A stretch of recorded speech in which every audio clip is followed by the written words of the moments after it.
with another episode of the Lakers Fast Break podcast. It's Gerald Glassford coming right back at you from Lakers Fast Break, Pop Culture Cosmos, Inside Sports Fantasy Football, and Game Source. We truly appreciate everyone out there. This all of our great shows. And if you can, please give us that 5-star review wherever you get your podcasts.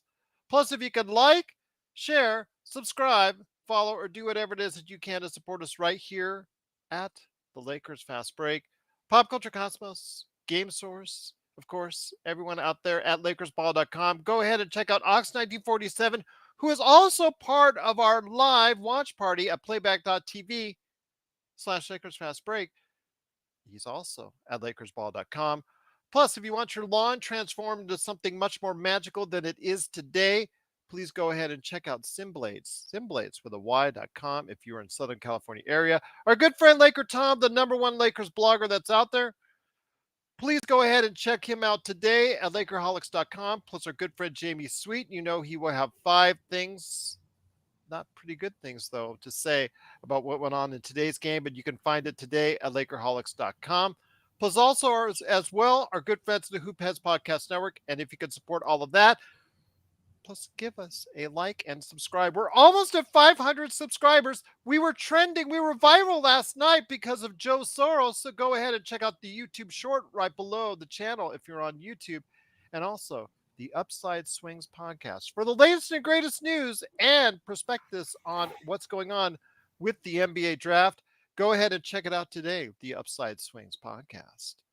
But the Lakers heading into Memphis today, obviously hearing the bad news yesterday about the extended injury with LeBron. A little bit more clarification is that they're going to he's going to go see a foot specialist tomorrow, and maybe we can get a little bit more clarification. Also, that the Lakers are going to, after 2 weeks, reevaluate how the foot of LeBron is and the severity of the injury at hand. Plus, also, D Angelo Russell, unfortunately, is still out with that sore ankle and may be out tomorrow as well. He's listed as doubtful still, so we'll see what happens on the back-to-back. But the Lakers head into Memphis with Anthony Davis in tow, ready to go ahead and take on the challenge as the Lakers still trying to fight up the standings and get back into the play-in and playoff mix. Tonight, we saw a good performance from Anthony Davis, 28 points, 19 rebounds, 5 blocks. Lonnie Walker the fourth. A lot of people out there have been asking for more Lonnie Walker the fourth, and in the absence of LeBron, you got it with 21 points himself. But unfortunately, Ja Morant, after a halftime lead for the Lakers at 49-46, completely took over the third quarter with 28 points, the franchise record. And even that, the Lakers fell behind at double digits, but still came back in the fourth quarter to cut it down to 5. But unfortunately, a late collapse and 26 turnovers overall spelled doom for the Lakers in a 121-109 loss. And here today to talk about today's game, 3 great co-hosts indeed. You got to go ahead and check out first man up, first man here. He is one of the guys, the 3 great awesome guys at the Upside Swings podcast. It is Stone Hansen, fellow Laker fan galore extraordinaire. Stone, great to have you here, my friend. Unfortunately, I wish it was under better circumstances because tonight, without LeBron, the turnovers were very plentiful, unfortunately. Yeah, it's good to be here. Thanks for having me, but definitely not the circumstances I was hoping for. Yeah, absolutely. I agree with you.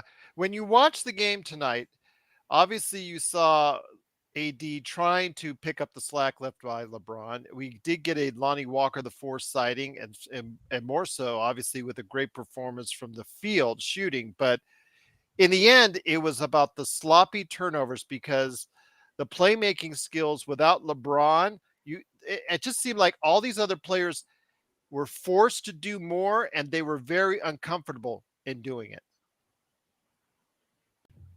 Yeah, no ball handling, I think, really hurt us. I think that's going to have to be something the Lakers focus on this summer is getting more ball handling. Guys that can handle full time. There's some secondary and tertiary creators within our offense, but I think no D'Lo, no LeBron is what's going to really hurt this team in terms of the lack of the ball handling, not just creation, but just ball handling in general. Yeah, we saw that tonight, and also a play that I know is not going to make a lot of fans happy was at the end of the game when Dennis Schroeder passed the ball inside, got it stolen, and unfortunately, a fast break the other way for Memphis, but he decided not to go back with him. It just stayed there. And I know that's not going to go over well after we had such promising returns for him. People were really high on Dennis Schroeder coming back to the Lakers and playing admirably over the course of the season. I know this was probably not one of his finer moments, but I'm hoping to see that maybe he'll learn from this mistake and maybe go ahead and focus better and focus more in the coming days and weeks. Yeah, I was. He got benched right after that. You could tell Yep. the coaching staff was not very happy. I think that he's a solid point guard. Like I think he's a fine backup point guard, but um, yeah, he's inconsistent defensively in the body language altogether. I think in the fourth quarter, amongst a multitude of players, was poor. Outside of Anthony Davis, I thought he carried himself very well. But Malik Beasley and Dennis Schroeder are having issues communicating. Schroeder was definitely, drawing off at Beasley a couple times because Beasley wasn't picking up plays or in the right spot. I noticed, and they were just at odds with each other. And I think by the time that Schroeder had turned it over, had miscommunications with Anthony Davis, that he was just fed up and pretty much done with the game. Also here today to talk about today's game. Good man indeed. He's the madman from Toronto. He actually shoveled snow well enough to go ahead and catch the game. Unfortunately, the faux pas I made last night, I will not do that twice in a row. It is the Madman, the guy who will be Friday mornings, your host for Magic Man in the Morning. It is the Magic Man, Sean Grice. And Sean, what Stone Hansen said in regards to the game, obviously the loss of your two best playmakers is hurting you, but we also saw the fact that we talked about all these great trades that Rob Pelinka made, but we also got to remember that Rob Pelinka got this team, together a couple weeks ago at the most? Yeah, Gerald, hasn't been a lot of hasn't been a lot of us time to No. get to know one another right now, especially on the court. And Stone's analysis was more apt than apt. I can't really add much more to that other than the fact that Memphis is not a very good shooting team outside of 22, 24 feet. So they have to get a lot of their points in the paint. That's where they eat a lot. And they're a team that tries to create more possessions off of turnovers. And my God, we just gave them a helping, two helpings, three helpings. They had 112 shot attempts, Gerald. 112. I'm trying to rack my brain and remember even the last time a Lakers team that was terrible defensively gave up, more than 110. Um, but my God, they had 86 points in the paint. We had 48. So the Lakers and Memphis came into tonight as being the best two teams. Now, we know LeBron has a lot to do with that. So, basically cut off, 15, 20 points in the paint just off his lack of presence alone. But regardless, you're right, Gerald. They only made 6 threes. We made 13. We were a plus 21 from beyond the arc. We were a plus 9 in rebounding. Austin Reeves didn't have a terrible game as a facilitator. He had 7 assists. That's it's above average for him. But the lack, like Stone was saying, the lack of playmaking and the inability to be in the right spots at the right times, right? And with very little practice time, timing is everything in this game. And it was just off just a little bit, right? And we talked about everybody. Great point, Gerald. We talked about everybody trying to basically give a little bit more, and it seemed like Ham and the coaching staff wanted to give them that responsibility too. But as you said, I think it was just asking too much. Once again, it's the Lakers, unfortunately, falling and collapsing in the fourth quarter, 121 to 109 after a horrendous amount of turnovers, 26 to be exact. They got, as I said in our best Lakers chat that's out there, the Lakers fast break, 26 to 6 on the turnovers. So that'll kill you right there. Also here today to talk about today's game, a good man indeed. He has been nicknamed Joe Trending because of his trending short that you see below on the YouTube channel. Good man indeed. You got to go ahead and check him out whenever he's on our Lakers live watch party. Plus, also as well, LakersBall.com. It's Ox1947. It is Joe Soro. And Joe, great to have you here, my friend. That 28 points, not only the fact that the 26 turnovers obviously is a killer, but do you think what could have they have done differently in that third quarter? Again, a problem for the Lakers, but Ja Morant going off for 28 points in that third quarter. When you think about back on that third quarter, was there anything differently they could have done to maybe slow him down just even a little? The third quarter was not the issue. The issue was in the second quarter when Memphis missed 12 shots and we didn't capitalize. And the reason why we didn't capitalize is because we didn't really have a commander controlling the offense. The team, I was begging D Angelo to play tonight for that reason alone. And I believe if D Angelo had played tonight, we would have been very unlikely we would have had 26 turnovers.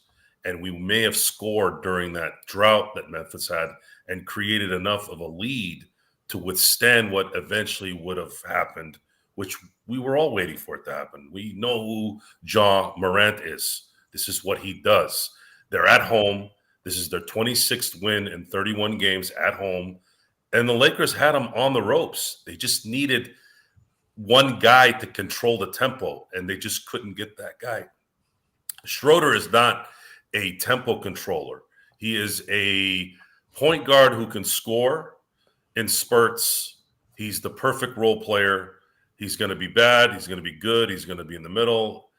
Unfortunately, he ended the night worse than he's ever been in terms of he pulled a Russell Westbrook in that last play.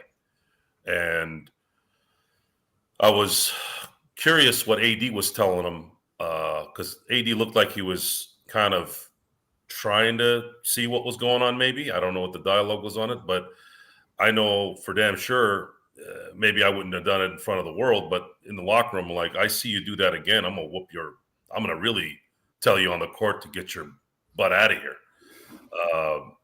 And that right there, guys, it may have not mattered at that point in the game, but that sets a precedent mentally for the team, which, I saw a lot of good things tonight. I was very, very impressed with how they played defense, and we lost today because they had more talent than we did. That's really what it was. We needed one more guy. We needed D'Lo to be in this game, and I think we could have come away with the win. And it's just unfortunate. I hope it doesn't look like he's going to be here tomorrow, so I don't know what's going to happen there. It's to say this is a little bit of a low level depression.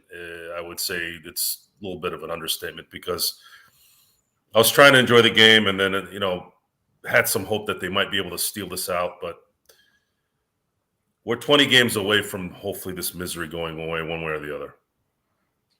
Once again, it's the Lakers fast break. The Lakers unfortunately do fall 121 to 109. Stone, I bring it back to you. Stone Hansen from the Upside Swings NBA Draft Podcast. Wanted to ask you, my friend, when it comes to what you see going forward, obviously we got the news that LeBron will see a specialist tomorrow to determine more what is going on with the foot. He's going to be reevaluated in a couple of weeks by the team, and they'll decide from there whether or not to shut him down entirely or see if he can come back. But the time is now for the Lakers. When the Lakers right now, coming off that loss, they're now back down to 29 and 33. They're fighting for that play-in spot. They're fighting to get back to 500. They need every victory they can get, and to not have D'Angelo in there on top of LeBron, I thought was a killer tonight, especially for something a lot of people or a lot of fans saw. If you saw the injury, not sure. I mean, if it would have been the playoffs, would he have suited up? And that's the question I have. Is this not the playoffs that the Lakers should be in right now? That mentality should start right now.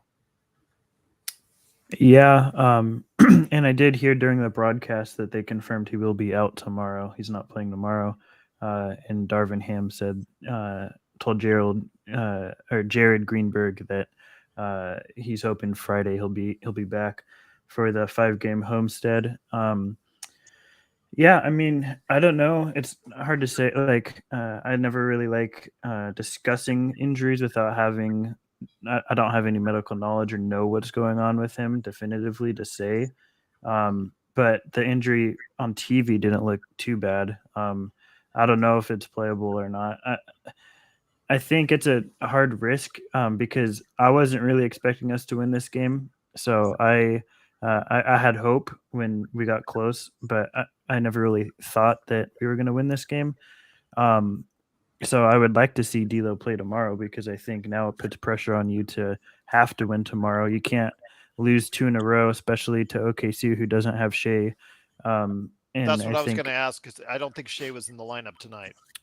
yeah, Shea is out, I think, for an extended period. But that doesn't make OKC any less like more pressure that you have to win because you just lost to Memphis, and like you were saying, every game does count. So, and these are the winnable games of not versus Memphis necessarily, but more so OKC that you have to make sure you win. You can't drop games to OKC without Shea and expect to get into the play-in. You have to make sure you're winning those sort of games.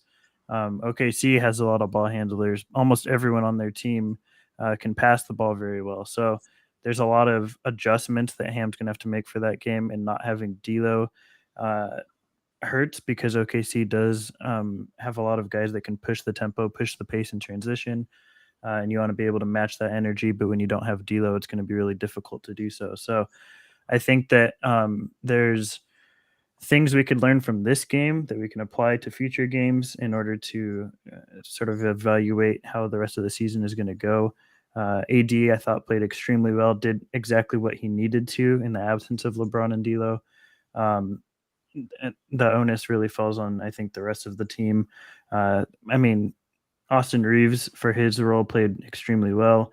Although the lack of ball handling came into play when, like, 3 or 4 times in transition, he couldn't get past guys to get to the rim.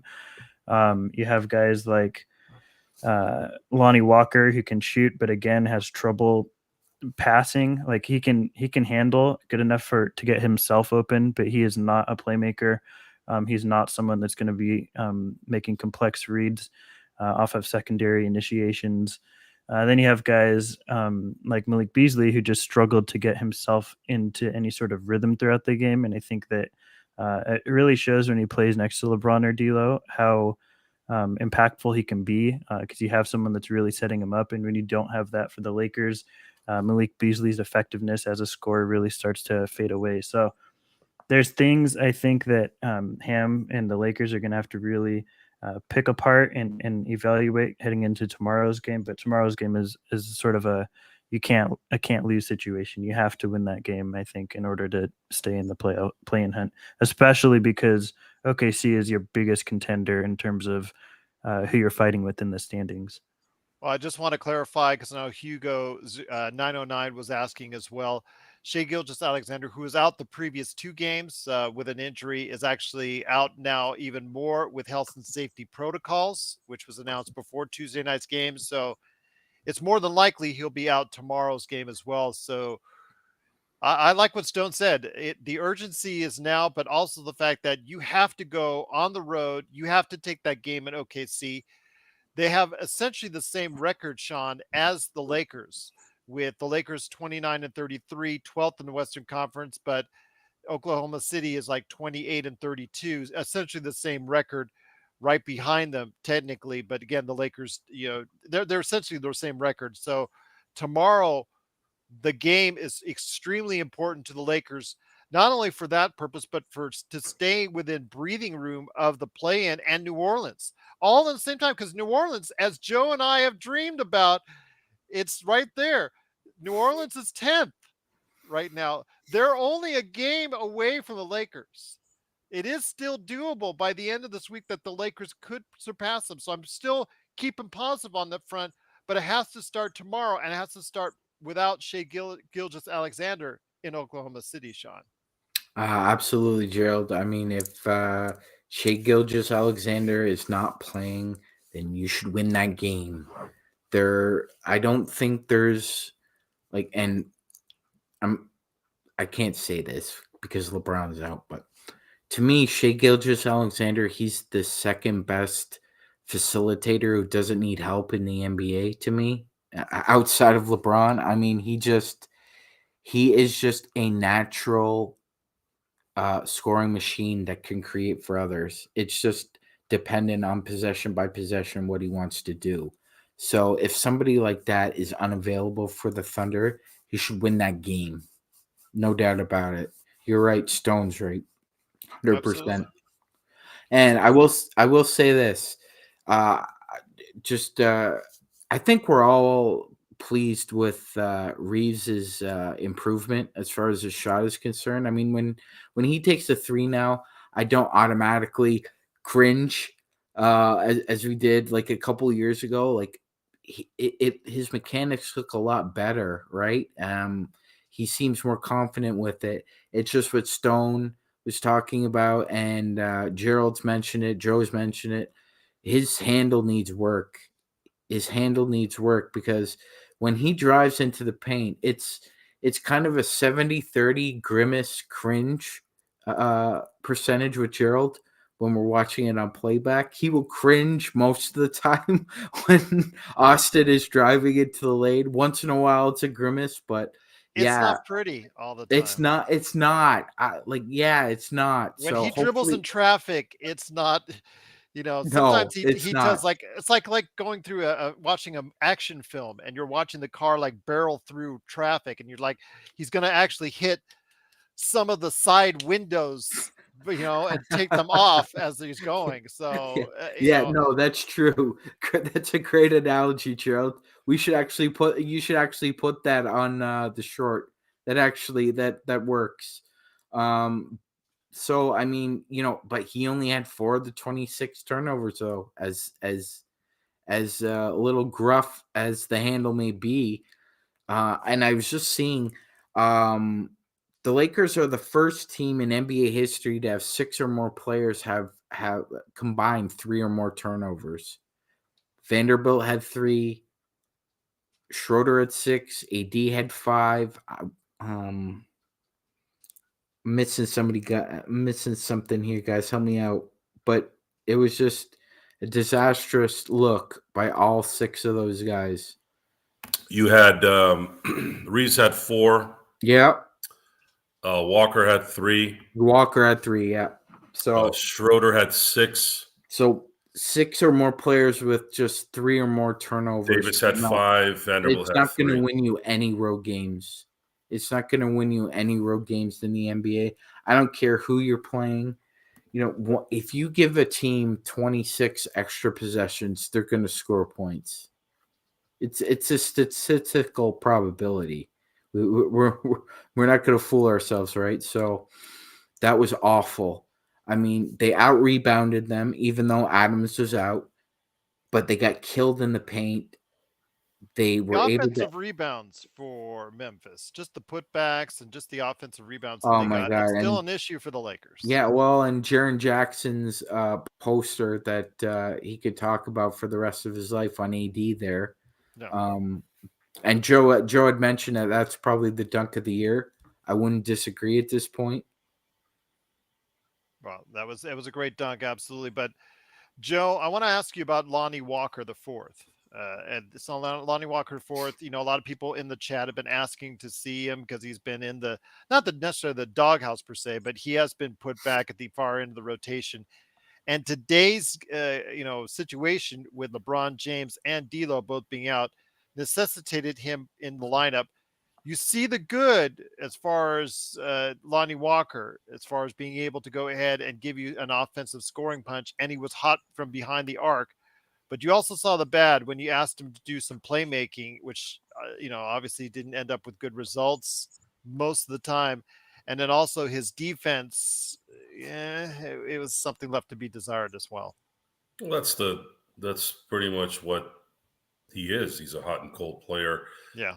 Uh, Russell Westbrook is a hot and cold player with very, very cold additions.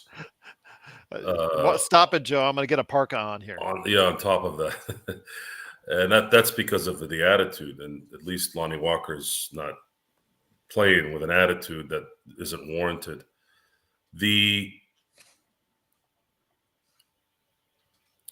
We're limited in certain parts of this thing if we don't have certain players.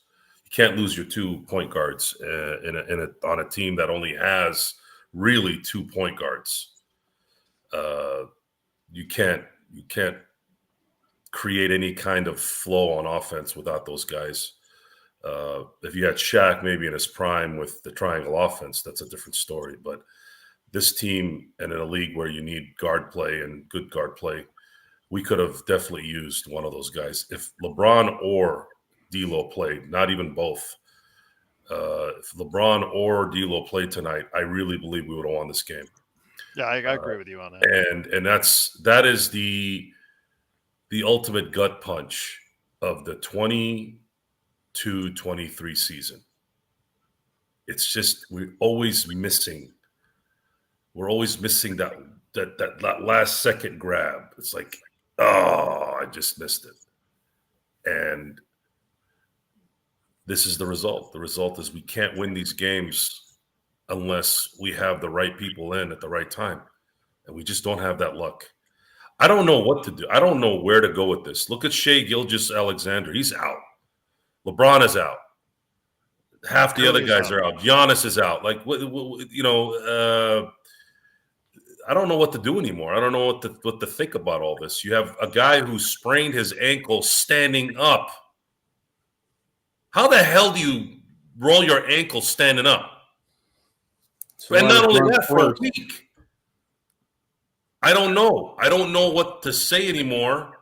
What the hell is going on in this league? People are breaking their ankles, literally. LaMelo Ball. Lonzo Ball can't come back from a knee injury from 4 years ago. What is going on here? I don't understand. I don't understand how this thing can get fixed. This isn't even LeBron. LeBron, fine. Guy's been playing for 80 years. But you have guys that have only been in the league for 4 or 5 years and are breaking down. I don't remember players breaking down. And these guys are not high flyers either. So you can't sit there and say, well, the game is much faster. I'm like, hold on. Yeah, okay. If you're Ja Morant getting hurt, that's one thing, or AI, yes. But a lot of these guys they're grounded players. They're not high flyers. Why are these guys breaking down? What is the epidemic here? Bad diets? Is it the floor? Is it different than it was 20 years ago? What is it? I want to know.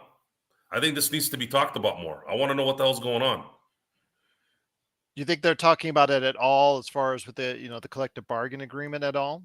Because it's rumor has it it's close to being ratified. Yes, it's going to be ratified because I don't think Adam Silver gives a crap about being right in this case. I think he just wants to give everybody what they want and then call it a day. That's pretty much where he's going now. And that's a shame. Okay, somebody dropped a fork right there. And it's still the Lakers Fast Break podcast. The Lakers do unfortunately lose 121-109. Careful when you drop those forks, it's pretty nasty. But Stone, let me go. Joe. Joe's acting. Joe's a spoon. It's a spoon. Okay. I feel like the spoon. Matrix. Okay, the Matrix. Are you going to bend it? Can you bend it when you look at it like on the Matrix? There is no spoon. There is no spoon. Oh, Stone. Getting back to the game. I mean, when you're seeing what you're seeing, and the turnovers, 26, Oklahoma City, they have to go ahead and make sure they have something better. Oklahoma City is also playing tonight. There's no excuses. They're both playing tonight. They should both be at the same level. Yeah, the Lakers do have to travel for a little bit to get there, but still, come on, that shouldn't be much of a big deal. I mean, the impetus is on, and there's a big matchup tomorrow, and playoff implications with going in with 20 games left are really important. What do you think the Lakers need to focus on when they head into Oklahoma City? I think the biggest thing is use AD to the fullest capacity that you can because OKC does not have a rim protector. I scouted Jalen Williams, the one with a Y, J Will, as they say, from Arkansas. I love him. I think he's a fantastic team and scheme defender. He is not a rim protector, and I think that you need that when you're facing AD. And the Lakers need to take full advantage of that and just use AD as much as possible within the paint. The other big thing is they have ball handlers and passers everywhere. Jalen Williams from Santa Clara, Great player. Giddy, Love that kid. uh, love, yeah, awesome. Giddy, another guy who is just an awesome connective passer. As a team, they just pass so well, and they have one of the best young head coaches in the league with Dignault, who's really great at adjusting in game.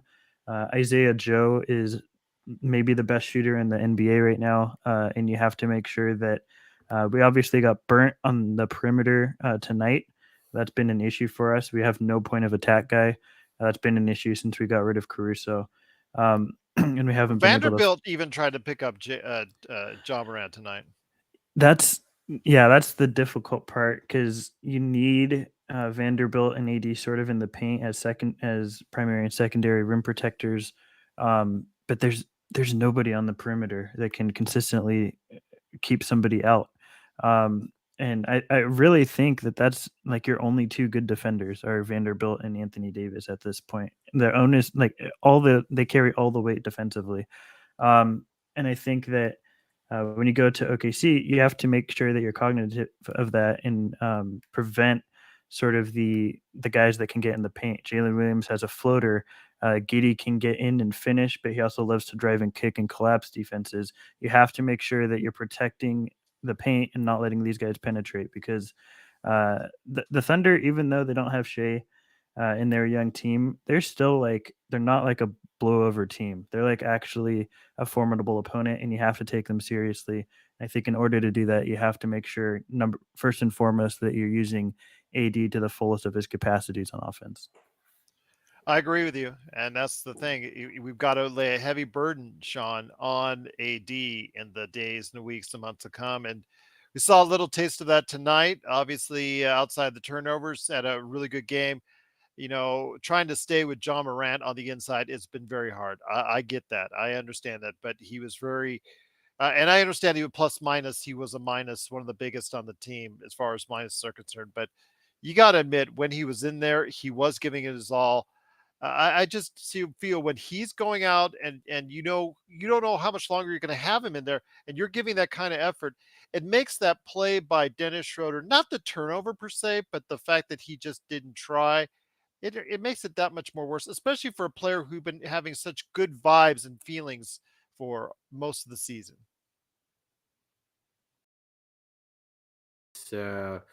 This secondary run with us, it's been mostly positive reviews, I'd say, for the most part. Yeah. He's played his role. He's done his job. It's just, he had just a clunker tonight. Just that's kind of the best way to describe it. It was a clunker.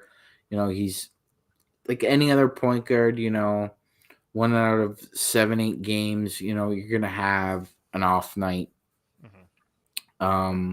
But Gerald, can we talk about something that's very important here? Of course. And that's so next year and there's a point to this. You have Vando and you have AD on paper right now as your two bigs. You need a third big, and you acquired Mo Bamba. Now, in the past 4 games, I'm going to give you his minutes per game, okay? Stone was automatically, yeah, no! Yes, I know exactly where he's going to go. That's why I want to hear his thoughts. So here's minutes per game, okay? The 4 games, 3 out of 4 wins, okay? 16, 22, 6, 1. Didn't really play against Dallas, and for some reason, we don't know, because we're not in practice. And Darvin Ham played in the NBA for a really long time. He's coached in the NBA for a really long time. He would rather play a small ball lineup than have Mo Bamba out there. And To be I've able to play noticed, extensive minutes. yes, and I've noticed specifically, he just does not want to play Mo Bamba and AD together. Yep. But And I the was theory, hoping to hear well, Stone's thoughts on that. well, I'll say before Stone goes on, as I told you from the beginning, the theory of Mo Bamba is better than the reality of Mo Yes, Bamba. yeah, it's like communism. It's like it works in theory, but not Yeah. in actuality. Yeah, not in practice, but yeah, Stone, want to hear your thoughts. You were shaking your head from the get-go on it. Yes, Mo Bamba, I would actually still try to give it a try with AD just to see because maybe they can work off of each other. Maybe they have the ability to go ahead and play off each other because of their different strengths and weaknesses, maybe just a little bit. But as far as a long-term solution, Mo Bamba, again, unfortunately, because he has no energy or force in his game, unfortunately, that's always going to keep him back, and he's going to keep bouncing around teams, including the Lakers, for the rest of his career. Yeah, I've actually I'm I like the Magic a lot, so I watch a lot of Magic games, and I scouted Bamba in his draft. So I've had a good feel for him for 6 years now, and watched a lot of Mo Bamba. He has some of the worst defensive awareness like of any big in the NBA. He is a rim protector. He can block shots, and he's got a massive wingspan, which is a huge factor in why he can do that. But he's not defensively acute as to what's going on outside of who he's focused on defensively, and I think that is a big part of why he can't play next to AD because AD is no longer as mobile as he was in New Orleans, and I think when AD is your best paint defender, that the last thing you want to do is take AD away from the paint and the rim as a defender. I think you want to play to his strengths. And if you want the best rim protection that you can get, you're going to play AD at the 5, and Bamba is just not able to play at the 4. And the other thing is with D'Lo and LeBron out, uh, Mo Bamba has two things he can do on offense. One of them is shoot off the catch on a standstill, and the other thing is be a lob threat. And when you don't have someone that can consistently create and pass, nobody on this team can really throw lobs without D'Lo and LeBron. So that sort of eliminates that threat of his verticality. And the other thing is you don't have someone to penetrate the paint really on a consistent basis, as we saw tonight, outside of Schroeder, who turns it over every time he gets an assist. So that sort of just eliminates Bamba's skill set like right off the bat when you don't have those two guys. But even when you do defensively, he's just not somebody that can really hang on an NBA court. And I think that there's he's on a non-guaranteed. I would just let him go in free agency. I wouldn't pick up the guaranteed portion. I would just cut him and let him go because I think that there's better bargain bin defenders out there in free agency this summer. But I also think as well that his, I guess, guarantee is guaranteed probably not to be picked up because of LeBron's injury, because he's exactly the type of player who looks really good when LeBron is playing alongside him in lineups. And when he's out of the game and has to do more on his own or is hoping for a lot more from his teammates, yeah, that's when you see the flaws stick out that much more. Yeah, well, and it's pretty obvious too because Ham didn't hesitate to put Wendy and Gabriel in. Yeah, Not that was at the all. right move too, I think. Yeah, for that team, definitely for sure. The first game that Bamba played when I forget who it was, but the first game when he came off that suspension, you Yeah, I notice believe it was New Orleans. New Orleans. There's two times the camera cut away, and you saw Darvin Ham shaking his head after Bamba had committed a foul on one of them because he fouled out in that game, and then also after he had airballed a 3 because he airballed I think 2 of them in that game. So Right. Ham from the get-go was not a fan of Mo Bamba, and for all the sort of I guess disagreements I have with him and how he's run this team, throughout the season, I think that he is in the right for having been so speculative of Mo Bamba. I agree, Joe, Stone. Joe, I want to ask you this. And once again, it's the Lakers fast break. The Lakers do unfortunately lose 121 to 109. Joe, I want to bring you in. Your thoughts on this, because Oklahoma City is tomorrow and Minnesota is on Friday. And those two teams are within striking distance for the Lakers, as far as one being right on top of them and the other one not too far up. As of right now, I believe they are ninth. Minnesota is in the Western Conference. I'll look to clarify just to make sure. But your thoughts on this, Joe? What do they have to do? These are two winnable games coming up tomorrow without Shea and Minnesota at home. You've got the ninth team and the 13th place team. You can go ahead and actually get some distance on, or distance closer to, with two good wins to close out the week and get you right into the mix in the plans. Do you think it's possible? Do you think it's going to be something that we can get done? Well, it's possible. They're going to have to figure out a way to run the offense without the mistakes tonight were terrible. They were throwing balls to the stands. They looked like a bunch of Russell Westbrooks in the fourth quarter. Maybe it was an honorary game for him. Maybe we're going to remember in The memoriam old- Russell Westbrook. if you want to use the word honorable, you have to put the U and the N in front of that if you want to do that. But This is true.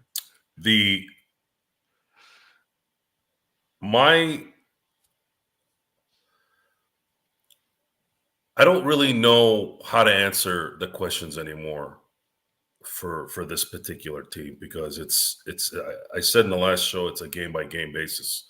I did not go into this game thinking we were going to turn the ball over 26 times. And it's sad that we lost this game because of 26 turnovers. If they have 16 turnovers, which is still a lot, they probably win this game, because I've been trying to find the stats on this. I can't find it. I don't know how many points they got off turnovers, but I'm sure it was a lot. So if you subtract the 10 turnovers, let's say, and let's say they end up scoring 20 points out of that, that's a pretty big chunk. And again, this was a lot of unforced turnovers. It wasn't Just to let you know, Joe, the Lakers points off of turnovers 41-9. Yeah. To let you know. So right around what I thought would be around 20 points for those 10 extra turnovers that they gave, that I think cost them the game. I did a little research on the beginnings of what we are watching right now in terms of the NBA culture. The 7 seconds or less offense has now become the norm. So Mike D'Antoni not only deflated the Lakers when he was a coach here, he deflated the entire league with his philosophy. And I know Gerald loves the run and gun, scoring 180 points a game, but you destroyed a pretty part of the game too by not playing defense either. So, interesting statistic. Steve Nash, and this is not a sample size, this is a pretty good piece. You're talking about 3 full seasons, okay? When Nash got to Phoenix, the starting lineup for the run and gun current culture at that point, well, it wasn't current at that point for everyone, but they were the beginnings of this era, of this, a lot of activity, a lot of running, a lot of jumping, a lot of just athleticism, right? So that starting lineup played 82, 81, 80, 79, and 75 games. That's Joe Johnson, Sean Marion, Amari Stoudemire, Quentin Richardson, and Steve Nash. The following year, 81, 79, 81, 79, and then Barbosa, I believe, was coming off the bench. He only played 57 games, but Eddie House played 81, and James Jones played 75. The year after that, Sean Marion played 80 games. Raja Bell played 78 games. Steve Nash played 76. Amari played 82. This is a injury-prone player, by the way, too. And then Leandro Barbosa played 80. Boris Diaw played 73, 76 for James Jones. So, and these weren't rookies. Okay, Nash had been in the league for 10 years at that point. So, are we going to hang on this fallacy that the game is too fast and too athletic and too jumpy and too stopping and going? Why were these guys who are less athletic able to do what they're doing? And I say less athletic. I know Leandro Bosa was like a Mighty Mouse, but we have guys that can jump out the building, right? Leandro Bosa can run fast, but he couldn't jump out the building like a Ja Morant. So this is something that I think would be good to put on Adam Silver's table before he signs that deal with Michelle Roberts and says, well, your reasoning about all this. Oh, and by the way, they have like 8 different strength and conditioning coaches now and 17 different nutritionists. What are they feeding these guys? Lard in the locker room?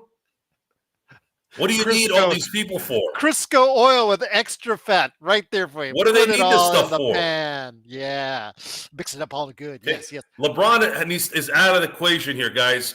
The guy's played 20 plus years. I'm not talking about LeBron. I'm talking about everyone else that's in their playing prime. They're 5, 6, 7, 8, 9 years in the league. Where the hell are these guys? Why aren't they playing? All we're talking about tonight is, will this guy be here? This guy's not here. We should win. What happens on Friday? Is this guy going to be available? I'm tired of this discussion because I can't give an answer. And the reason why we had 26 turnovers tonight is because someone sprained an ankle standing up. He was standing up. You have any idea how many times I've turned my ankle in my life standing up? This many times. And maybe everyone else on the planet. He's out for a week and a half? What the hell happened? Did that floor infect him with some kind of symbiote? I don't get it. I don't know what's going on. So as you guys were talking, one of the good things about having a 4-person panel is it allows me to start answering the questions that are being asked as the show is going on. So guess what? I went into the depths of this past or this excuse of it's too fast. And I was about to say mother effer. I just showed you 3 examples at a time where this culture started with players that had been in the league longer than half of these guys that sit 20 and 25 games a year. Shaquille O'Neal in 2008 with Phoenix played 75 games. Even Shaq played 75 games after 16 years. He still managed to play 75 games that year. What's going to happen tomorrow? Shai Gilgeous is out because of protocol. What the freak does that even mean? What protocol? For what? He's got a tummy ache? We have protocols now for tummy aches? Turning everyone into a bunch of freaking pussies. That's what you've done. Here we are talking about it. I don't know what else to say. I'm tired. I'm tired of, yeah, we might play tomorrow, and gee golly, yeah, if the ants don't come into the locker room, we'll spray them, or we won't. Or we might win because there's aerosol in the air, or whatever the hell it is that something swings that we can use it as an excuse. We lost today because we didn't have a goddamn point guard. Because somebody was standing up and got hurt. Would you like? And we're blaming Darvin Ham, and we're blaming this guy, and I'm tired of blaming. How about we start blaming the people who aren't around? Just saying. What's going to happen Friday? What's going to happen in the next 20 minutes right now? Is Beasley going to walk outside and all of a sudden his ear gets cold and now, oh, he's got frostbite in his ear. We don't know if he's going to be able to hear the plays on the court tomorrow. I was just going to ask you if you wanted some French fries. You know, no, I don't. That high fat diet right there. Okay. I also pictured just like, Pedro Pascal and Bella Ramsey just like shattering across the screen, just By really. the way, But I wasn't but angry. here's Well, hold on. Joe wasn't angry, I Sean. wasn't angry until just now, and this is something that I'm going to finish this up, Sean. I'm sorry, I took longer than I thought I would, but this has to be said. So, my crew, the guys I grew up with, we would say stuff like, "We're firecrackers. The firecracker is on, and then it's gone." That happens. My wife has gotten used to it. Friends of mine have gotten used to it. It's a reaction to something. We're reacting to the spark. We're reacting to the fire. It burns, it explodes, and then it's gone. Okay? I'm reacting to what we've talked about in the last 20 minutes.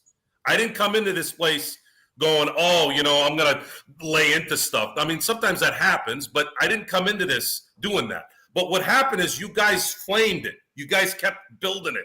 You kept building, not in a bad way. It happened. It's what we were discussing. You asked the question.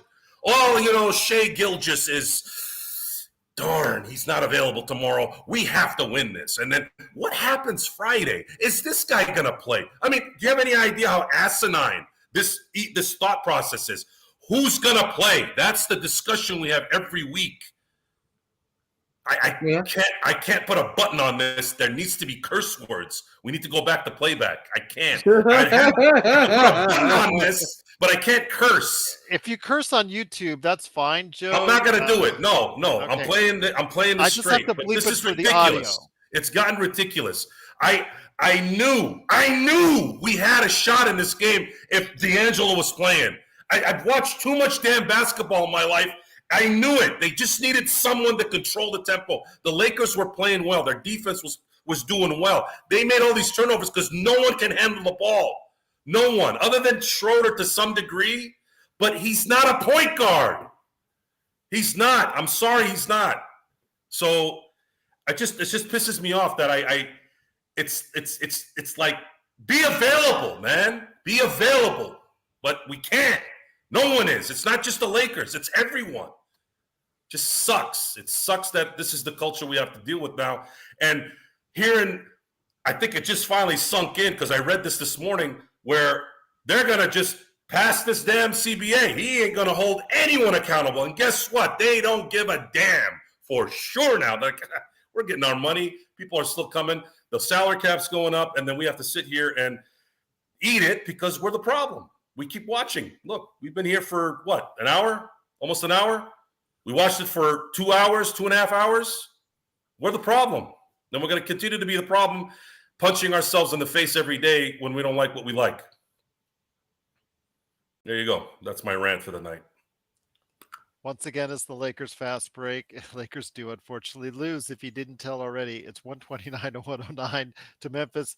Sean, though, when you look at it, or I know this game was very winnable, as of course what Joe was saying. I don't want to disagree with him there, but this was probably the game on the schedule that we were probably thinking would be a loss. Even with LeBron in the lineup or anything like that, we thought going in that if there's anywhere that they were going to lose along the line, it would be here. So we could take solace in the fact that they have 2 winnable games coming up, provided everybody is on the court to do so, making sure Joe's, analysis correct on that. Your thoughts on it, though? This was the game that we were fortunate enough to be in, but I don't feel super bad that they lost because, again, of all the games on the schedule in those next 10 games or that I talked about coming off the break, this was going to be one of the hardest ones for them to go ahead and win outright. Yeah, as Joe was speaking, He's gonna try. He's coming up again. He's got another. It wasn't hard, man. I watched. They had this freaking game, man, but no one's available. That's the problem, man. You wasted a 28-19-5 game by AD. AD was everywhere tonight. He was everywhere. He was who you want him to be. He was doing that the last game too. It's like a waste. You wasted. It's a waste. It's just constant waste, and it's tiring because no one is around. No one's playing. These guys are making $30 and $40 million a year, and they're not freaking playing, man. It's freaking irritating. So I know I understand the perspective Joe has had, and I've heard other NBA fans have this perspective too that somehow the play-in tournament has actually been detrimental to the competitive balance in the NBA. But look at it from this point of view, from the small markets. So right now, the Thunder are 28-32.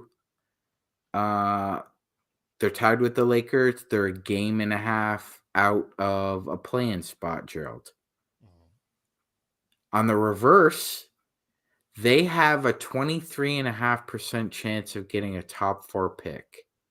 They also have a greater than 5% chance of selecting Victor Wembanyama. And even if they don't select Victor Wembanyama, or they don't have the number 1 pick, they can throw 500 picks at whoever team has the number 1 just to entice them. Yeah, so they're I know Stone's laughing when I say that. It's not 500 picks, but you get the idea. They have more first round innumerable. Picks They have innumerable amount of picks they can offer. Go ahead, Stone.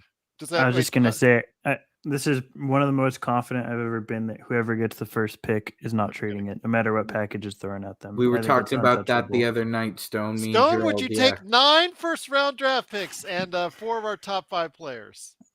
I would not. Okay. No. Yeah. But anyway, Gerald, I hold on, Joe. I'm almost done. If you look at the Pelicans, right?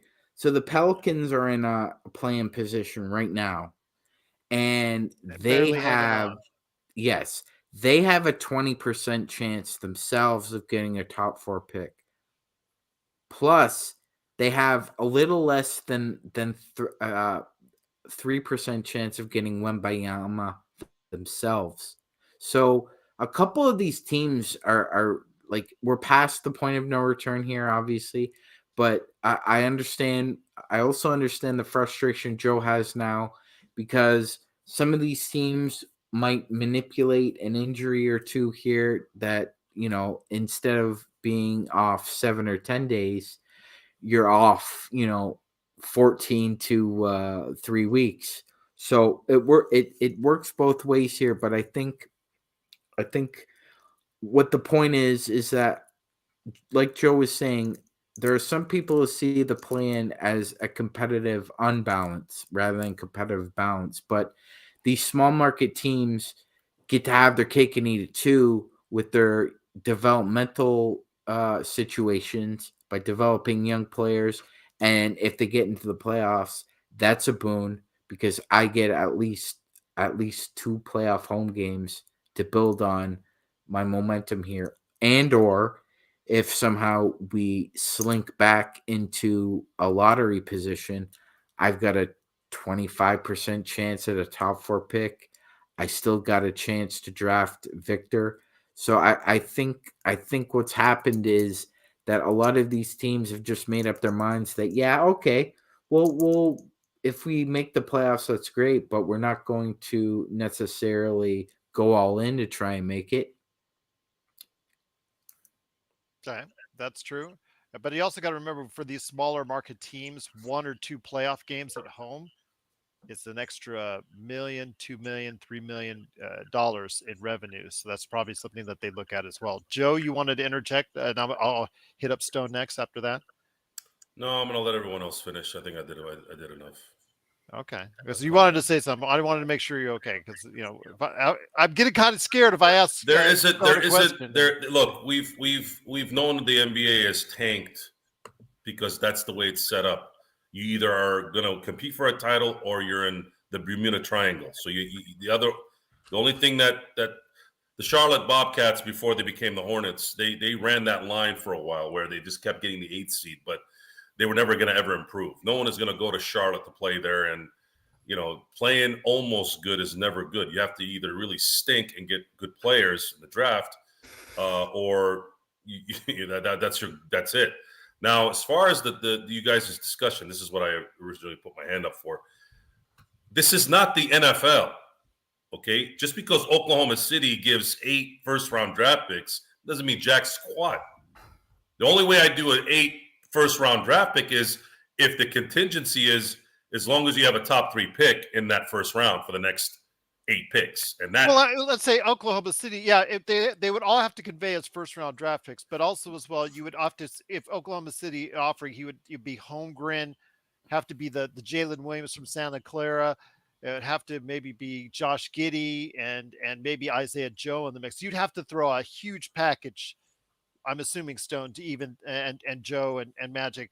You'd have to throw a huge package at them to even get somebody that has the number one. Like let's say San Antonio wins it, the lottery. You would have to throw a Is huge there package anything at them. beyond a Godfather deal, Gerald? I don't know. I've never heard of that beyond the Godfather. Whatever it is, that's what you'd have to offer the team with the first pick. I don't know how anybody else feels, but like whatever, like beyond Godfather, I guess is what the offer would You be. also have to have some like blackmail photos, or maybe something like that along with it. So I don't know. Just I agree with you guys. I don't think anything can be done or attempted. I know we're in the NFL, like Joe's saying, we're seeing a situation now with the Chicago Bears who are actually fielding offers. Pardon the pun, as far as field is concerned, fielding offers for a package for the number one pick. So I don't is that think. why you wear the Mickey Mouse shirt with those jokes? My gosh. Hmm? Fair enough. Interrupting me while I'm talking. You do all the time to me.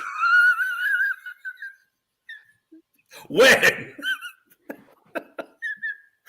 This Oh, has yeah, to- for the crowd who's confused, this was on playback. This wasn't here tonight. Okay. Stone, I want to ask you this before we head on out, my friend. D'Lo is been an issue. His ankle obviously is irritating Joe to the extreme, but in past years, maybe back a little bit more than a better time that Joe remembers, Sean remembers, and I remember. When a player is on the verge of getting out into unrestricted free agency and could be worth up to $30 million, 32, $33 million for a year for his salary, or could be down to 15 to 17, depending on the eye of the beholder and also the marketplace concerned, that player heading into free agency would have done everything they can to be on the floor, Stone. So I ask you, my friend, what is the mindset now that a guy like D'Lo, who actually has to play for people to see him play, to see his value that he's at, whether it's the Lakers or somebody else, why is he not playing? Who is telling him this? Because he needs to be out on the floor, not just for the team, not just for the playoff drive, but for the fact is there's a lot of money at stake for him personally. Yeah, I think the way I always viewed the trade deadline was how can we speed up this process of getting rid of Westbrook faster while improving the team? I never thought the deadline was going to get us enough to be actual contenders for this year. But what we did was essentially what we did was the same thing that the Wizards did when they traded him, which was he's such a massive contract, but now you break it up into smaller contracts that are now more movable, and that's what the Lakers did, but that they have free agents now and flexibility. So my whole thought process has always been re-sign D'Lo up to like 25 million a year, even if he doesn't necessarily warrant that. I think you need that money on the books to make sure that you have contracts that you can move, because it's not a $47 million contract. 25 million is much more movable in today's NBA, and like Malik Beasley has a team option of 16 million. I think you have to pick that up. You have to retain as many of these salary slots as you can, so that you now have assets to move throughout free agency or early in next season or at the deadline, because next year's deadline, because you're not going to be able to. We saw how it went when you have two max players and a ton of minimum guys. Like there's just nobody to trade, and we saw it last year and it didn't work out. But if you now have salaries, your salary input that is marginal, decreasing marginally throughout the roster. You have 25 million. You have Malik Beasley for 16. You resign Rui Hachimura for 6 or 7 million or something. You now have these assets that you can put together or trade out to improve the team. And I think that For me, it's always been about what can we do this summer to make ourselves contenders, because I don't think by the time we got to the deadline, we were in too big of a hole to come back and not be like first round bumps. Like wherever we ended up, we were probably going to face the Nuggets. We were probably going to face now the Suns at the deadline, and I don't think those are winnable matchups for the Lakers at this point. But now that we have assets that we can hypothetically retain, I think that looking at what we can do with those and the flexibility this summer should be the primary goal. And I think we have the capability to make this a contending roster over the offseason after the moves that Pelinka had done at the deadline got us to where we are now. Before I hit Joe with one last question, if I guess I'm fading on Warriors GM if he becomes available. If the Warriors GM Bob Myers. Bob Myers. Yes, yeah, just like it's like brain fade. I know, Joe, like Joe was saying, I hate it when that happens, but Bob Myers becomes available. Should the Lakers go for him? You're saying yes. I'm saying yes as well. Should you date Charlize Theron, Gerald? Oh, I cannot comment on that publicly, unfortunately, due to my marriage with my own wife. But yes, the answer would be you never know. But we'll say, Joe, I will ask you this before we head on out, my friend. I know the chat room is going crazy after a bad loss like this. Mrs. Glassford, I meant nothing by that. That was a joke to throw off Gerald because it's so easy. Oh, thank you. Appreciate it so much. Since you're so adamant on not picking up anyone after tonight's performance, especially with the turnovers, do you see them actually trying to go ahead and pick up somebody on a roster for a playoff run? Kemba Walker? Kemba Walker is fried chicken. And not our friend fried chicken on the His chat. knees are fried, that's for sure. It's pretty brutal when you're honest about it. And I know it's probably sad if you were to watch us say that about him, but we're all fried chicken in the end, guys. At some point, one day we'll be there too. Yeah. It's just the reality of life. We cannot get any help to fix this problem other than what we have. I just wanted D'Lo to play tonight. That's really all I wanted, and unfortunately, we couldn't get that. And it doesn't look like we're going to get him tomorrow either. But we'll have him. Do you think that hurts his contract value as far as if it continues? Just an ankle tweak like this lasting so long? Probably not. No, Lakers are in no position to be picky. They made a trade that allowed them to have young players with some depth, and Rob's decision-making in the summer is going to really, really show if this team has a run, at least one more run for a title with the AD LeBron faction. The only way that happens and it's successful is if they have enough depth on this team to weather the 30 to 25 games that those guys will miss next year. Not even Dragic? Goran Dragic? I mean, Dragic, if he's playing 12 minutes a game, sure. But I don't really know if he's capable of even doing that right now. Because the first is the deadline for players to be bought out for the contracts to make them eligible for someone else's playoff roster. Can Dragic run up and down for 25, 30 minutes? No. Stone is saying no. No. Yeah. You can't run in this league. Okay, you can't run when you're truly not healthy. They're not running when they're healthy. They're taking days off. So, and again, I gave you those statistics from Phoenix. So you can't come back and say, well, Joe, it's 2019 and stop living in the past. Or it doesn't work like that because of blah, blah, blah. I'm like, no, they were playing the same way for 3 years. 3 years. Three. But they were playing 75, 81, 82, 78, 79. These a-holes are playing freaking 55 and 58, making $40 million, $30 million. So what's the fix? Okay, how about we do this? How about you guys help us out with your salary? If you don't want to play 82 games a year, can we have some designated guy that has some talent that can cover the other games? Oh, no, that's my money. No, I'm Ben Simmons. I'm still making, I want my 40 million, even though I decided I wanted to take a year off because my back hurt and I wanted to go play Call of Duty for freaking 14 hours a day. Oh boy. Which Call Oh, of Duty boy. though? Some years it's not really good. Some others it's actually a lot better. Which Mhm. Call of Duty? Gotta make sure which year. They have a different game that comes out every year. Never mind. Stone, appreciate so much you being part of what we do here. Z, I think you're crazy. Pat Bev. Okay, you're saying we missed Pat Bev tonight? I don't know about that. That's going to get I Joe. think Z is so frustrated, like we are, that she's just trying.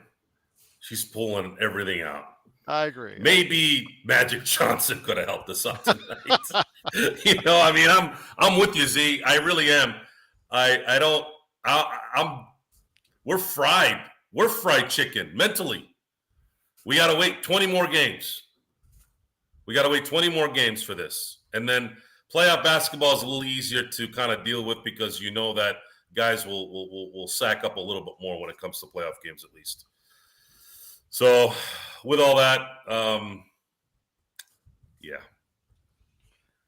It's nice having you on, Stone. It's the first time we've been together. So Yeah, appreciate Gerald having glad me you're on on. as always. Yeah, You're thanks always for having welcome. me.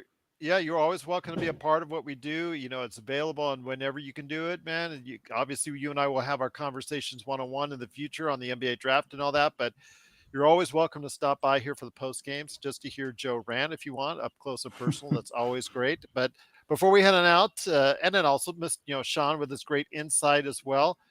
And then me with myself getting in trouble just by asking questions and getting Joe mad just by asking questions. I almost feel like I was an ESPN reporter there for a second. But before we head on out, my friend, I wanted you to go ahead and make sure everybody knows you are a great part of a triumvirate that's part of a great show on the NBA draft. Yes, I know, Joe. Triumvirate. Wow. Yes. Fancy schmancy. I'm trying. What's the matter? What's the matter, Joe? You never read Shakespeare? You're acting rather truculent. Well, you know what you and the a-holes and the this and the that, just like I can't curse. I thought I'd just try to, Well, I didn't. Yeah. A-hole could mean airhead, air hole. Yeah, that's true. But Stone, please let everyone know why people need to check out, of course, the Upside Swings NBA Draft Podcast. Yeah, obviously the obvious pitch is that the draft isn't that far away, so it's a good time to get in and learn more about it. We spend we have hour and a half, 2-hour podcasts that if you really want to dive extremely deep on the podcast on prospects, that is what we do. We make sure that we watch a good 10 plus games of every prospect and dissect them as thoroughly as possible and vet them out. We watch tons and tons of games all day. That's all I do is just watch prospects, especially during this time. And we get into it. And then when the time comes, usually around May or so, we do our annual series, 30 teams in 30 days, where we get a host for each team. And Gerald was on it, I believe last year or 2 years ago. And we talk about each team and dissect sort of what prospects would be good for them in their range. But yeah, if you want to just know about every prospect in this NBA draft, we are currently doing that. Put out most recently a podcast on the Thompson twins, and soon to be released all the wings of Grady Dick, Jet Howard, Brandon Miller, and so on. Your thoughts on Jet Howard before we end on that, because I know his name has come up constantly in the past couple of weeks. I know and I also wanted to ask on another serious question before we head on as well. But Jet Howard his name has popped up as a wing possibility that might fall to the Lakers wherever they're drafting. Yeah, for the Lakers, Jet would be a decent pickup, but Jet I'm considerably lower on him because I think that he is super limited in terms of the space creation he has. He's an east-west guy that can dribble, but he cannot dribble forward. He has a ton of passing and offensive processing issues, and defensively has got some issues as well. So I'm a much lower on him than a lot of people, but the shooting truly is elite, and he's got some fantastic touch within this class. That's just sort of a brief breakdown of him. And last but not least, obviously the situation in Alabama with Brandon Miller. Obviously, with the dark turn there and a young lady's life taken all too soon in a situation that he got himself involved in, as far as handing the gun to someone else, who handed it to someone else, I believe, who did the actual shooting. The two other individuals, one of which was a player on Alabama's team, was actually cited and actually are served, going to be in court, in regards to this murder, this terrible murder that took place. His presence or participation, or whatever you want to call into it, as far as him being called a cooperative witness by law authorities, so he hasn't been cited for anything, still is made for an ugly situation. Alabama's coach has not made anything better. Has that done anything to affect NBA's team's perception on him making good or bad choices in the league, and maybe his stock or his standing as far as that possibly a top 3 pick in the draft? From what I have heard, the people that I talk to who know more than I do, it hasn't really changed how the NBA views him in his stock. I think that he's still a lock to go top 5 when the NBA comes around. Obviously, NBA teams will do their fair share of. They're not going to not talk about it, especially when it comes to the combine, where players always give their interviews. I'm sure every team will ask him about it in detail, and they'll do a thorough vetting process of everything. But to my knowledge, as of now, it has not changed where Brandon Miller will go in the draft. Because people don't understand, when these teams are drafting, especially near the top of the draft, that's for tens of millions of dollars. So you need to do your research, not only on the medical backgrounds, but what is this guy like that you're going to draft? What is his past? What is his, what could potentially be his future?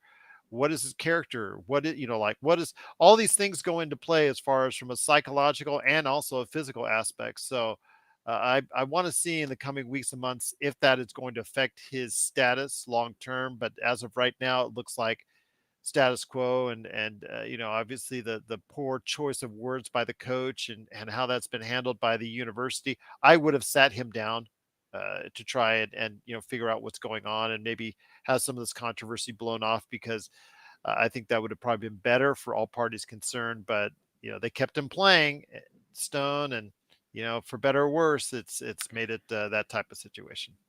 Yeah, and the games he has played, like uh, he's really just balled out in the couple of games that he's played. So I think that has taken away not any sort of, but a lot of the heat in terms of, the stock falling significantly. So, yeah, I don't know enough to really comment about, whether he should be faced any sort of punishment or anything. But just in terms of the draft stock purely, from what I know, he'll still be more than likely a top 5 and very possibly a top 3 pick. Sean or Joe, did you guys have any questions for Stone, since he is one of our leading NBA draft experts that comes on the show? He's been coming on for years now. Is there any questions that you have in concern for him, on maybe for the Lakers, or anything concerning the NBA draft? Actually, no question. I'm sorry. Go ahead. Sean. No. You spoke first. You go ahead. I'd like to get more intimately involved with the draft for this season, because I believe that this will be it will be a rival of the 2003 draft. I believe this will be one of the most talented draft years of this generation. Let's say you can even say 96, 2003, 1984 always come to mind, and then now it's looking like 2023 is going to be involved in one of those. We're not going to know 100% until things start, but it's darn near looking that way. And It'll probably be somewhere in the teens. and it's going to be important for us as Laker fans to know where we're going to be there, because we're going to be, even if we don't make the lottery, we're going to be there with some talent available. And with the Pelicans not extending themselves here, whether we're picking 17 and swapping 19, I don't even know what the hell they're going to do. But it's definitely something of interest for not only myself and Sean, and I don't know, Gerald, are you interested at all? You and I have been going to, you and I were going to have a great laugh if the New Orleans Pelicans actually end up getting a worse record than the Lakers and they cannot use that swap. We're going to have a huge laugh. It's not worse. I want it to be the same. Okay, fair enough. Because I want them to make that decision. I want them to make the decision of, damn it, we're going from 17 to 16. Great. I have to get clarification on this, but I believe they have the right to defer the swap as well. Is that for this pick? I did not see that. I just know that they have next year's pick from the Lakers. I know they have Okay. next year's pick from the I Lakers. do know involved in that trade. I'll get clarification, so the next time I come on, I can clarify this. I might be wrong on this. I think if they don't make a decision this year, something doesn't go their way next year. No, I thought they get the pick next year. Yeah, I know one of the picks, maybe it's already happened and I wasn't aware of it, but I do know that one of the picks involved had a deferment where if the Pelicans chose to not use it a certain year, they can use it the following year. That may be this pick, that may be not, but I'll definitely have an answer for you the next time I come on. That's greatly appreciated on that. Sean, any questions for Stone? Yes, I do. Stone, there's a great guard from the NC State Wolfpack that I really love, and I think he's going to be a dynamite NBA player, and that's Terquavion Smith. He reminds me a lot of Bones Highland, man. I'm not sure if you've seen like similar things, but they do similar things. He's all over the stat sheet for most games. I know tonight Proctor kind of locked him up, but that can happen. How do you see him fitting in the NBA? And do you think he's available if the Lakers are picking, in the teens or early 20s? Yeah, here's a name I brought up with Gerald last time I came on the podcast, and I remember you said it. I'm very in on Terquavion. I was in on him last year. I would have had him as a top 20 guy last year. He came back. He's improved in areas in terms of finishing and strength to warrant, I think, for me, a top 10 pick, which is much higher than I think the consensus would have him. But I do believe that off the dribble as a shooter, he is extremely talented, has extremely deep range. Most of the shots he's taking from three are well beyond the 3-point line. He is in a unique situation in North Carolina State where he does not have very many other playmakers. So he's sort of been put in this role where he is creating more. And to his credit, he's done a decent job at it. That was one of the knocks, I think, as to why he didn't stay in last year. And he's gotten better as a playmaker, gotten better as a passer. There's still a lot of issues in terms of like over gumption and over estimating his abilities, where he gets out of control a little too often. But just in terms of the shooting, it is really explosive. And that ball handling for me is one of the top in this class. Extremely fantastic ball handler. The decisions he makes out of the advantages he creates can be questionable at times, but I do think the combination of shooting and ball handling makes him a really, really special prospect that I would prioritize with the Lakers or Pelicans pick, whichever we end up with. All right, and one more, man. I got a big for you. I've talked to Gerald about him. He's like really not on anybody's draft board. It's Zach Edey. Honestly, man, like I know there's mobility issues with him, but he really reminds me of like a potential of like he could be like a 7'4" Ivica Zubats to me. Like he's just got a very smooth post game, and I don't think the mobility would necessarily be a hindrance, Stone, if he was coming off the bench. I don't know how you feel about him. The way I view him is I think Boban is one of the most skilled bigs in the NBA, believe it or not. He doesn't get the minutes to show it, but I think he has fantastic touch and passing and quick reflexes and vision. But he can't stay on the court because of defensive and motor issues and speed issues with the pace of the game. I view Edie as a less talented Boban, and Boban's already someone that is getting very minimal, if any, minutes on the Rockets, which is the worst team in the league.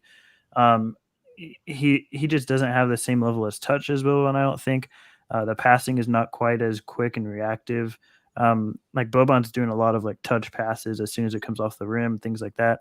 Edie is not quite at that level, and I think with the perspective that I have, if he's even worse than what Boban is currently, I just don't really see a path to the NBA with him. Others may disagree, and that's fine. There's people I think that do have him top 60 that I've seen that I talk to, and generally trust their opinions on. But for me personally, it's not someone I would consider drafting. Just wanted to go ahead and make sure Z actually is right on this. Just let you know, according to LakersNation.com. I hate to go to that place, but give them some. I have to give them credit. The Lakers' future draft picks. It is the right to swap picks this year, and Pelicans have the right to receive either 24 or the 25 first round draft pick.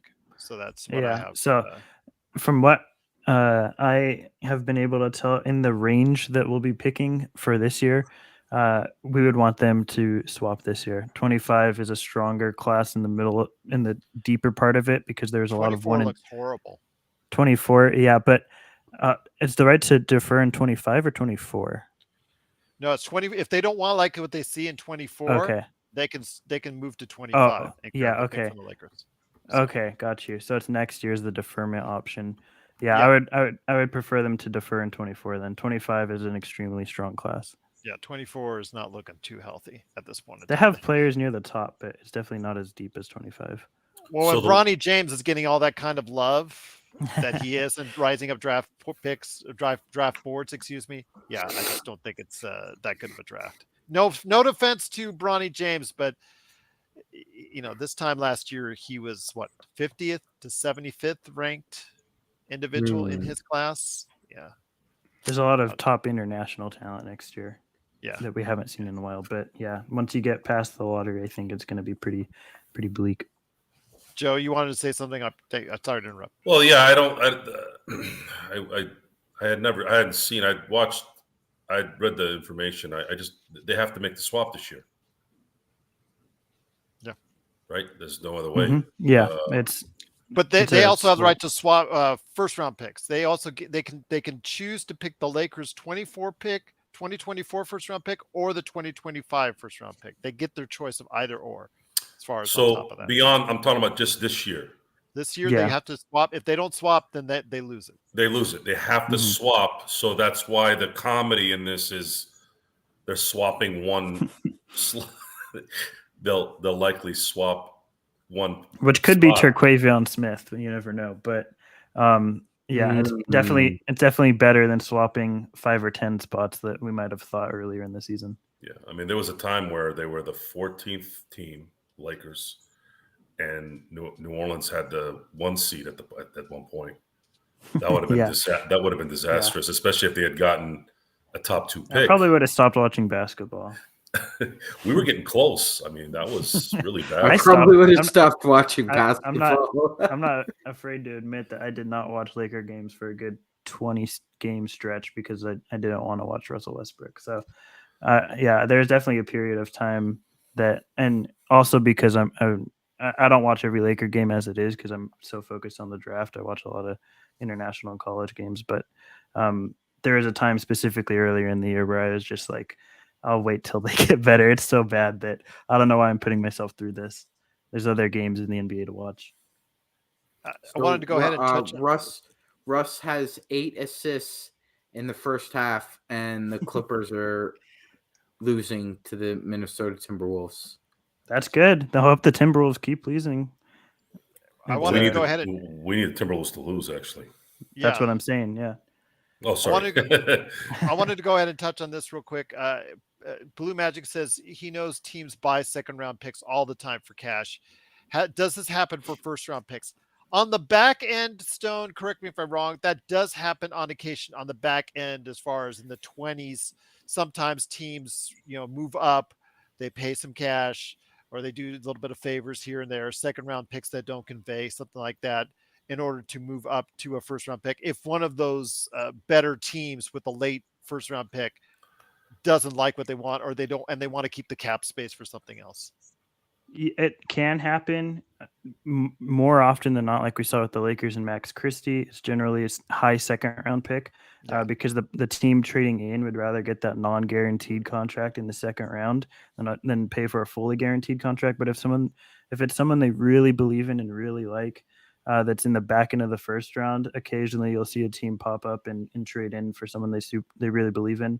But it's definitely not very common. Zangerstein said if the Lakers retain all these players, or all, as far as the players that we really care about, what position should they get for the 2023 first round pick if they decide to go ahead and trade it? Because they can't trade it until they make that pick. I'm firmly believe that the Lakers held on to their 2029 pick in order to pair it with their 2023 and traded draft night.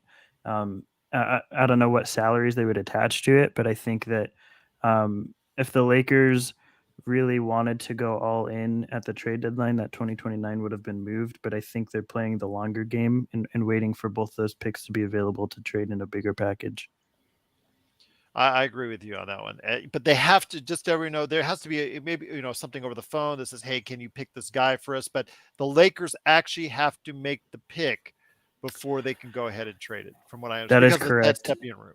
So. Yeah, but if they do plan on trading at draft night, they'll make the pick. They'll be the one telling Adam Silver who they want to pick, but some other team will really be telling the Lakers, this is the guy we want, and you're selecting him for us.